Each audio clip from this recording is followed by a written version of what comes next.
Good morning, everyone. Welcome to Angel Wallace Productions and God's Grace on Thee. These are the last two chapters of the pre-flight instructions from the Phoenix Journals. It's been a wonderful ride for me, and I hope that all of you have listened to the words and have been able to discern for yourselves your beliefs. Let us begin. Chapter 37, March 16, 1992. Knowing the difference between making a judgment and valid discernment. Greetings, precious Druthea. I am Sananda. I am also known by the labels Isu, Emmanuel, Jesus the Christ, the Pale Prophet, etc. Let there be no misunderstanding about who I am. For I came as a Christed teacher upon your place to teach the laws and ways of living which bring balance and knowledge. This is called the Christ path, or the red road of truth, according to the Lakota Sioux natives. I told my people then that I would go and prepare a place for our Father's children, those who live within the laws, and that I would return to reclaim our Father's kingdom. Your places are prepared, and I come with the hosts of God to bring the righteous home to his places of light. I am not yet upon your place, and yet the time draws near for my coming. Which of you will take my hand and walk in the glory of freedom? I come now in this format to a few worthy scribes that I bring instructions that you may each make preparation and awaken fully unto your mission of service to our Father, God, Aton. A precious few have been visited by myself, yet only in holographic form. Because you may not have conscious memory of Commander Hatton or myself does not mean unworthiness or your services of less importance. For even this beloved scribe remembers not my visits with her from a physical perception. Because you may not have conscious memory of Commander Hatton or myself does not mean unworthiness or your services of less importance. For even this beloved scribe remembers not my visits with her from a physical perception. And for a time, so it must be for the most of you, of my beloved children. I am available to all who request an intent of heart for succor. And so many ones of you receive personal guidance from higher sources, including myself. And yet, it is often that the listening and hearing of instructions does not occur. This is one reason that the commander and I must bring instructions for the many during this most tenuous and precarious time of your civilization. Many simply have not yet developed the ability to hear.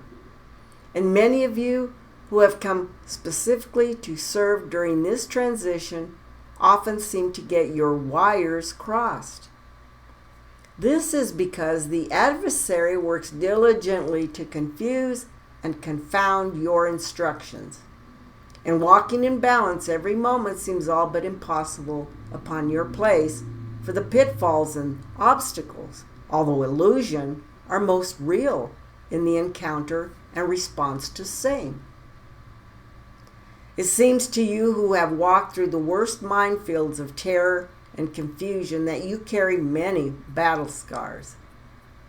Nay, valuable knowledge and lessons are gained, for the soul of you cannot be scarred by the adversary's illusions. The only damage which can be sustained by the soul essence is by nuclear explosion. And yet, when you walk in intent in God, Aton's light of service, you will be protected even from soul damage. Now, to our subject of judgment versus discernment. We speak often of these terms And yet as human, it is often difficult to know the difference in your own thoughts. You must learn to recognize the differences in your feelings and responses to all circumstances and situations presented to you. It takes diligent work and means honest appraisal of self. So let us define these terms. It will help you know what you have done when you think in terms of judgment being an opinion. An opinion is a conclusion drawn which falls short of positive knowledge. Discernment, on the other hand, means receiving insight. Insight means perception into the inner nature or real character of a thing. Judgment equals opinion, and discernment equals insight. So after one assimilates all the above meanings, then the next step is being able to identify which is occurring within you in every circumstance. Let's take judgment, opinion further. When one draws a conclusion or makes a judgment about any circumstance without having acquired or achieved access to all information in the case or the circumstance, then his opinion is in error. This is why only God within has ability to make final judgment, because only He knows all sides or has the insight of truth of soul intent in any given circumstance.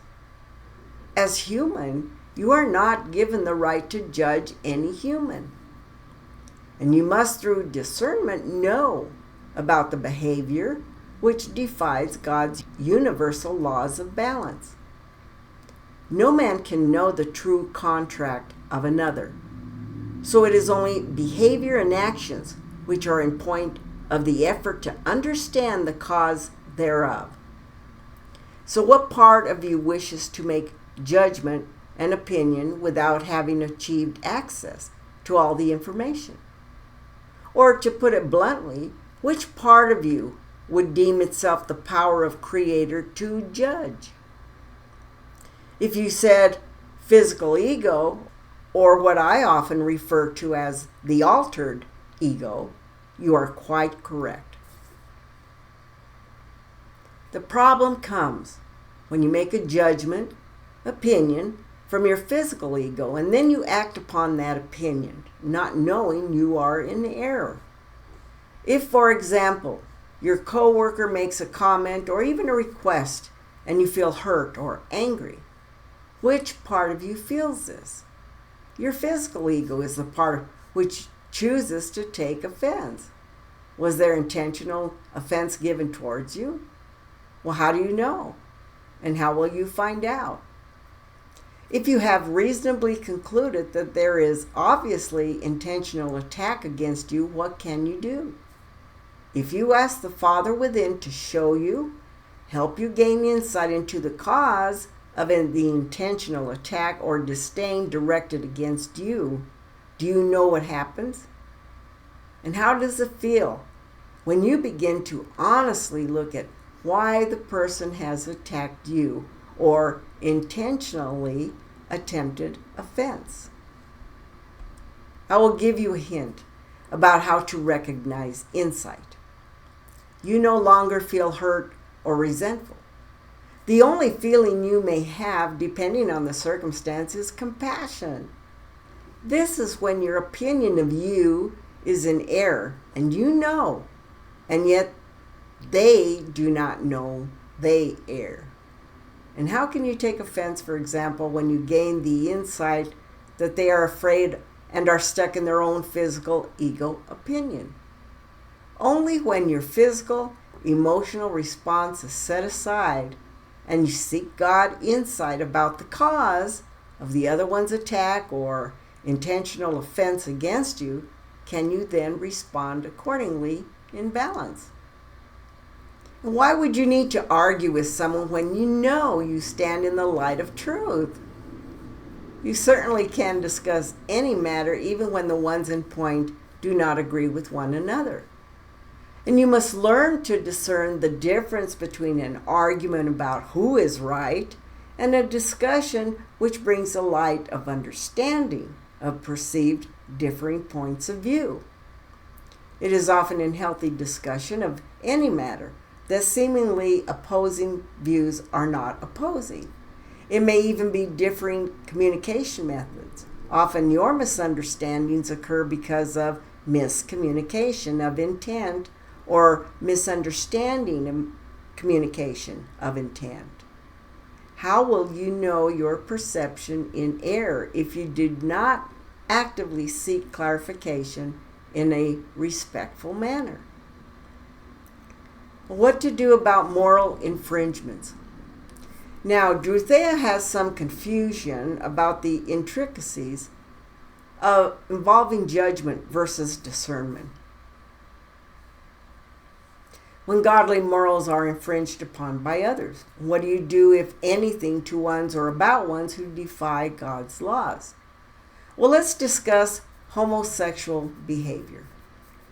First of all, as discussed many times before and outlaid explicitly in Operator Owner Manual, it is the sexual behavior between same-sex individuals which is the error in point, not the love shared between any ones, which has nothing whatsoever to do with the sex acts.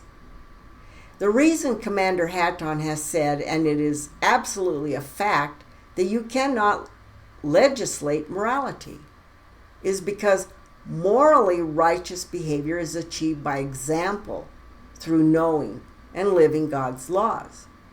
Now, you must understand that we explicitly are referring to behavior between consenting adults. Now, ones who are so inclined or programmed will do with one another and behave in deviant ways regardless of any laws passed in human form. The only areas that human laws can protect against, as intended in the Constitution and Bill of Rights, is when ones infringe upon the well-being of others who are not consenting adults. This means that you have the right and responsibility to protect your children.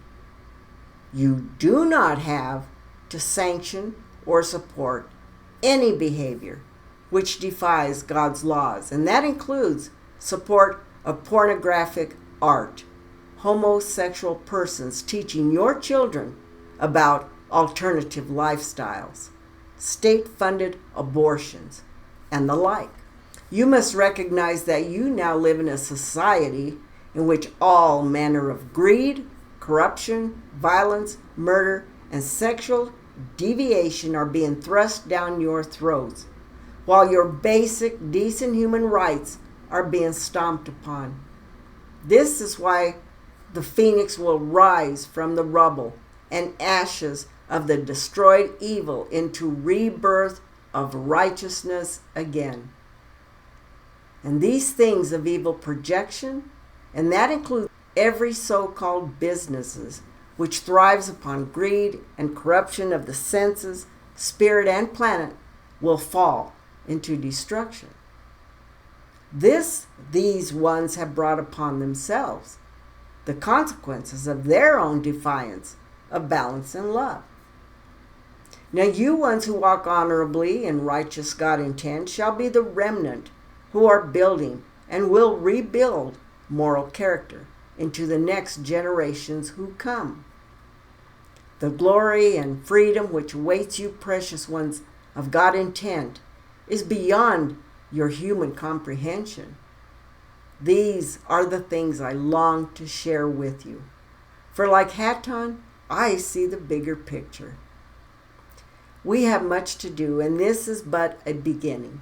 I know, even though there are some 50 journals now in print, this journey is far from over. So can you stop one from choosing an abortion? You cannot force them to make the choice, although you certainly can effort to help them with alternative choices to the murder of the babe. Can you parents stop your teenage child from sexual relationships? Not by force. You can, however, create the atmosphere of trust, understanding of responsibility of actions, and creative outlets, which allows little opportunity for developed desire of such physical behavior. I know you ask, what about peer pressure? I ask you this. If you give nurturance, sincere interest, spiritual balance, creative opportunity, and time to your child from birth, do you think peer pressure will undo your love? And so many of you say, too late. I did not know these things until recently. Well, then perhaps a move into the country is in order for time of healing and nurturance in nature's habitat instead of the cities of death. What I am saying to you is that it is never too late. And if you have a teenager in trouble with drugs and crime and sex, what are you willing to do for this child that he may again find balance? And what is your responsibility for this child's lack of balance? I know some of you believe you simply cannot afford to move. Can you afford the agony of an emotional, disturbed, drug-dependent child? Can you afford to work at a job you despise while your child seeks attention and acceptance from evil influences? I ask you, what are you willing to do for your child who is God's child? And if you do not understand what I say here, perhaps it is time you listen within. For if your desire and intent is to choose correctly, your instructions will come. And whether it be from this document or confirmation in that still, quiet place within, so be it. I know, chelas, that these are often hard lessons, and it is most painful to face self and failure of choices and decisions. How do you ever expect to make the best choice in every circumstance unless you are willing to understand why it is the best choice and why no other choice would do? Often it is difficult to perceive priority. I simply will remind you that as parents, your children who are not adults must be your priority. Your family is the nucleus wherein your love, knowledge, and your errors will be passed to your children. And from this foundation of truth, or the false foundation of illusion, will the child glean his example and thus strengthen and or weakness to face his life experiences and bear his responsibility in honor to Creator God. And what will you offer your child that he can example and pass on to the future generations in honor, balance, and absolute love? I know these are hard questions for some of you. Remember, it is never too late to change the circumstance or situation in order to improve the outcome in honor.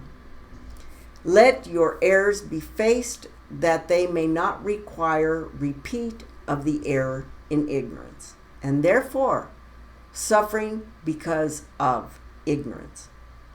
You bear the consequences of your errors, whether or not you err knowingly or unknowingly. Seek and ye shall find. Knock and the door shall be opened. Ask and ye shall receive. And most importantly, love ye one another. All these things I've spoken to you, and still so many understand not. How do I know this? Look around you, precious ones, including in your own life. Who comes first in your life? Why? You must answer these questions in self, for ultimately it is you who must live with the consequences or rewards of your actions. So be it. Let us close this document. Dorothea is somewhat surprised by the intensity of these lessons. And it must be so, my precious, for the time is near when final choices must be made. The illusion of middle ground is all but gone, and you are either for or you are against God. Your actions will always speak louder than your words. Know thyself, and the door to the kingdom of heaven within you shall be opened. Thank you, my precious little dove, Druthea. I am most pleased with your maturity, strength, little one. You are listening and you are hearing, so rejoice in your accomplishment, for you have worked diligently to achieve this far. I am ever with you, and it is an honor to be so. Thank you, precious ones, for hearing me herein. May you each garner that which brings you strength and focus and courage for God's mission. Walk in peace together. I love you all. Chapter 38. Beyond even March your 17th, comprehension. 1992. And each of you will Judgment, know this love. opinion, For it is our discernment, Father, insight, and it dwells perception. within all. Salut. Greetings, precious Druthea. I am Sananda. I come in service to Holy God, Aton of Light, and thus to you, my brethren, on earth shone. We will continue our discussion of knowing and understanding the intricacies between judgment, discernment, and now perception. It is in this way that will enable you to then carefully choose your words, recognize the basis of your feelings and thoughts, and therefore become more attuned to self-motivation and grow into self-knowledge.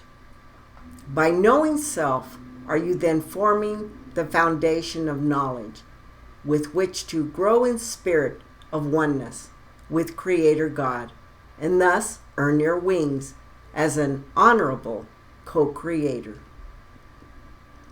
We will speak more on judgment and discernment. First, I will speak on what is the meaning of perception.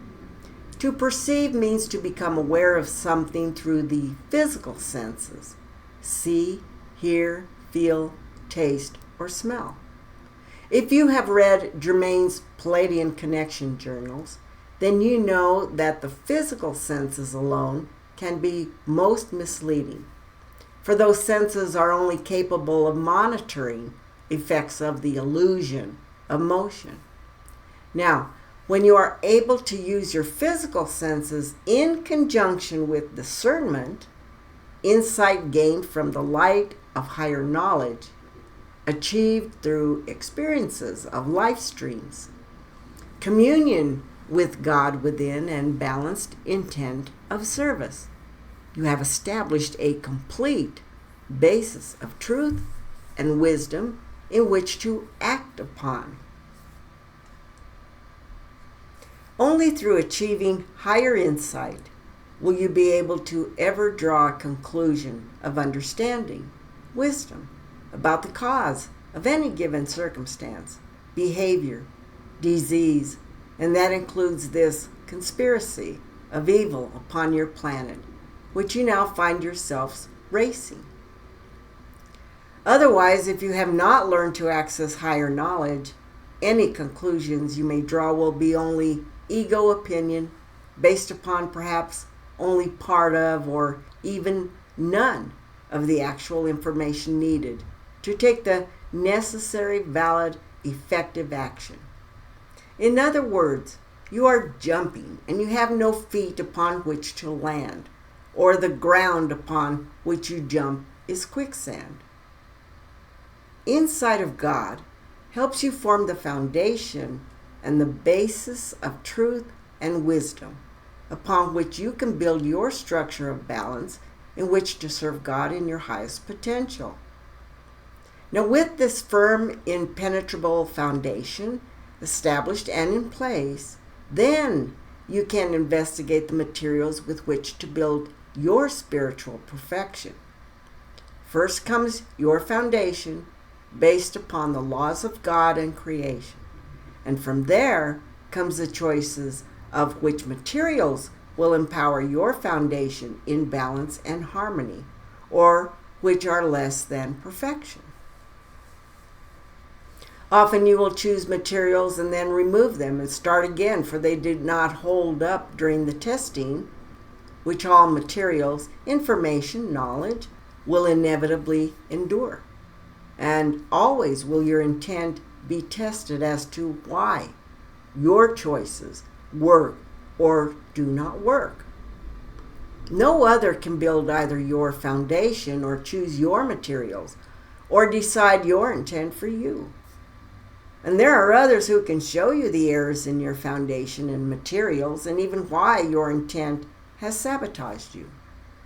And they cannot make the changes nor make you understand why you need to change. These things you must decide alone with God. There are ones who will pull you out of your depths of despair and hopelessness and give you the information about how to sustain yourself in balance. They cannot, however, make you sustain yourself or make you understand why you have erred. You must choose to remain above water and in the lifeboat. And you must choose to learn from your errors through understanding why you caused yourself to fall into the depths of despair.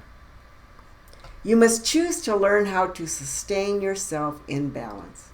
And you must then make the effort of intent to accomplish your goal. And when you accomplish your goal and understand the responsibility which accompanies your wisdom and power, then you will be called upon to assist others, relations of self, who still remain underwater and await the hand of love, hope, and mercy. And so the cycle of growth into oneness continues. Discernment, insight, and wisdom.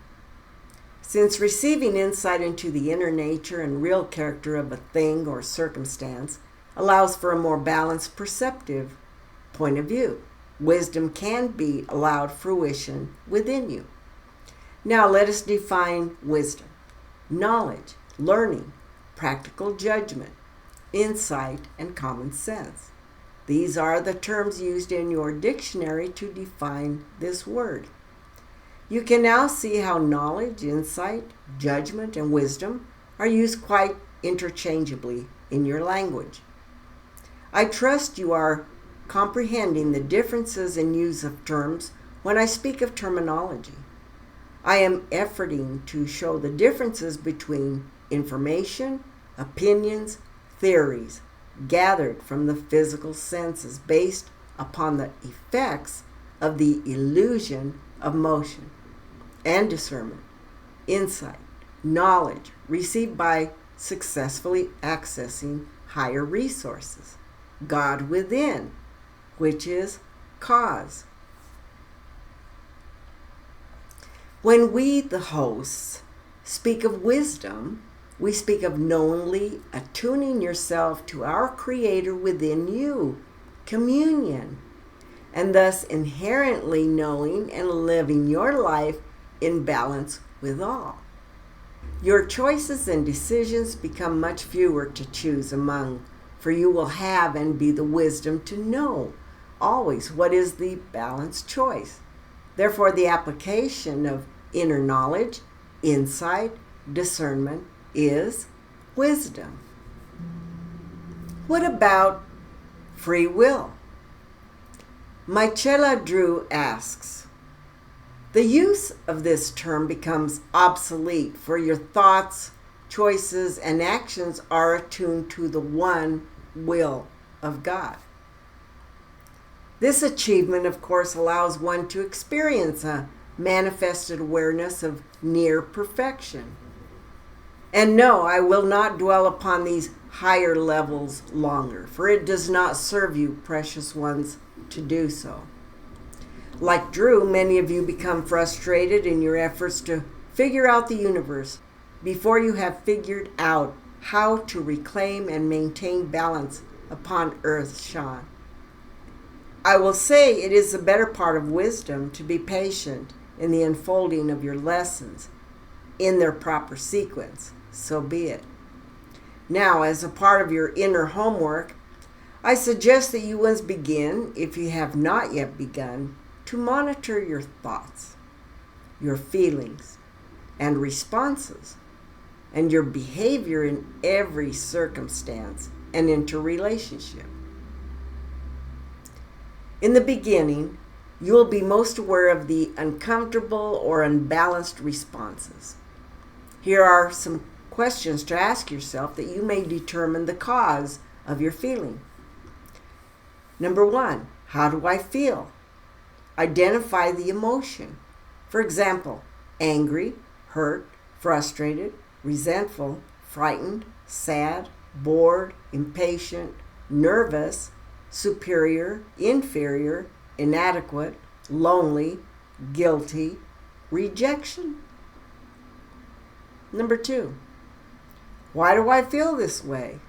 For example, if you determine you are feeling angry, hurt, and rejected within a given interaction or communication, ask God within.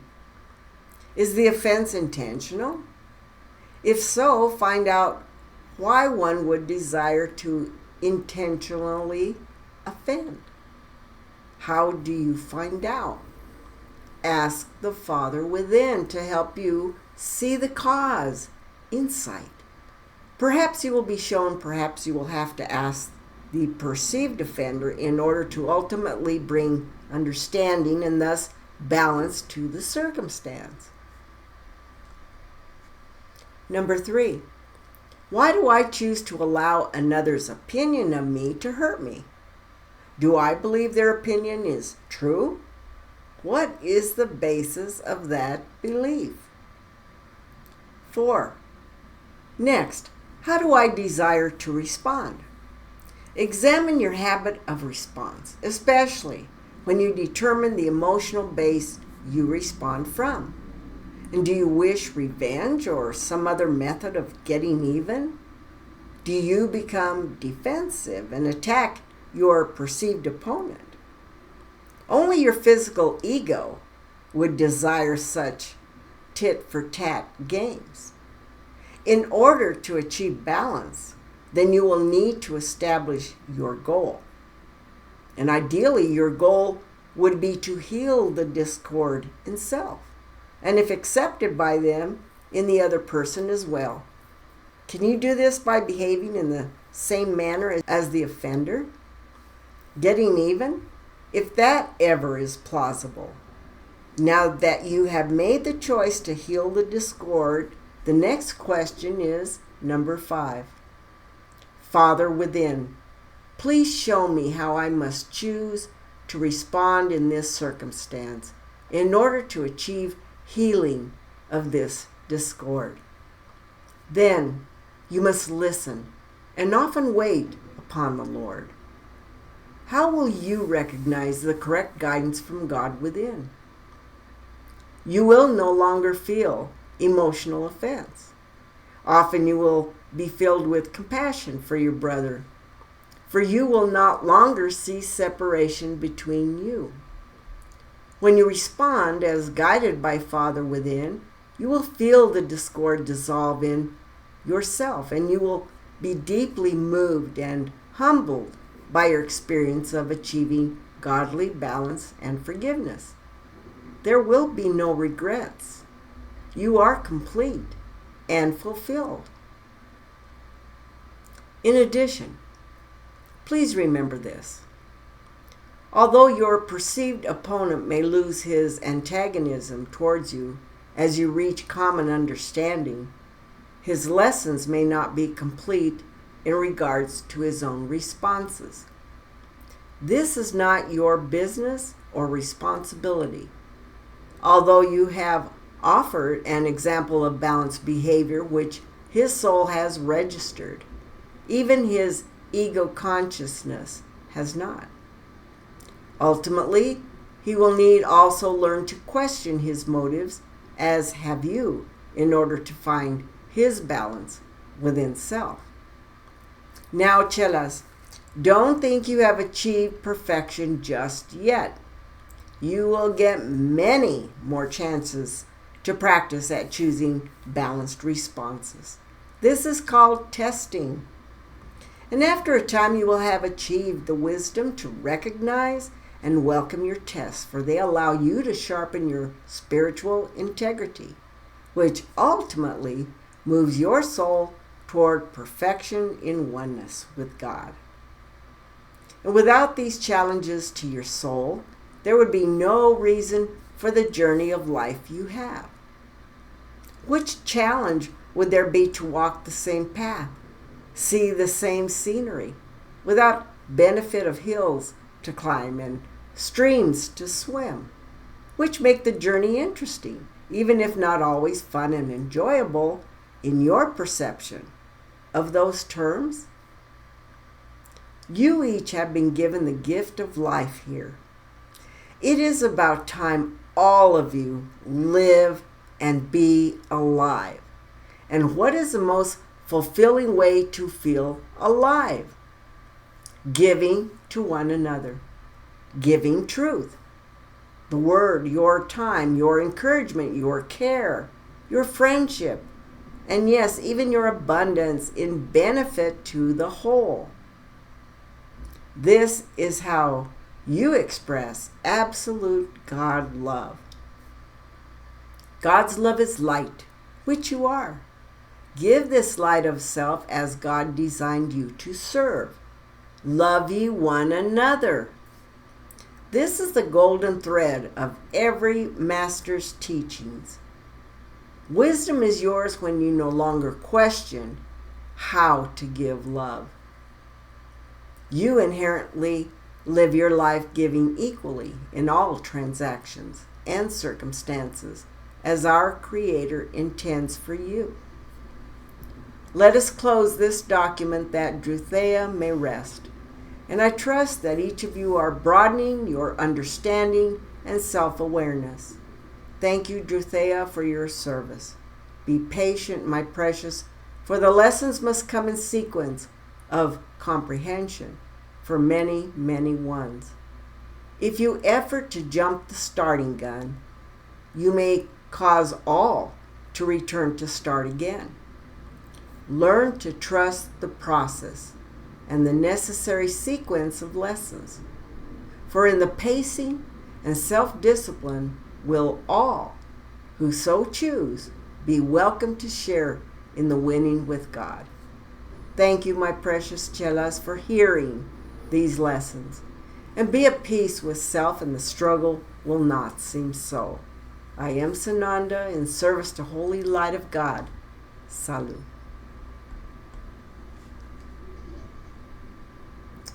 And that draws our book from the Phoenix Journals, the pre-flight instructions. And if you have any questions, go back and start from the beginning of the journals, and especially the 18 commandments that we should live by. So you have videos now you can refer to, and I've given you links so that you can read it on your own as well. You can either print it out, or just, if you have a computer, you can just highlight those that you believe that are important to you. Do whatever, but I've given you both, the reading materials and the videos. Okay, folks, I have to go and talk to God to find out where we go next. I just want to say thank you for being here with me, becoming a part of our God circle of light. And thank you for subscribing. Thank you for sharing the videos. And if you haven't yet already, do so for those that you believe that will get something from it. Or maybe there's something in there they need to hear.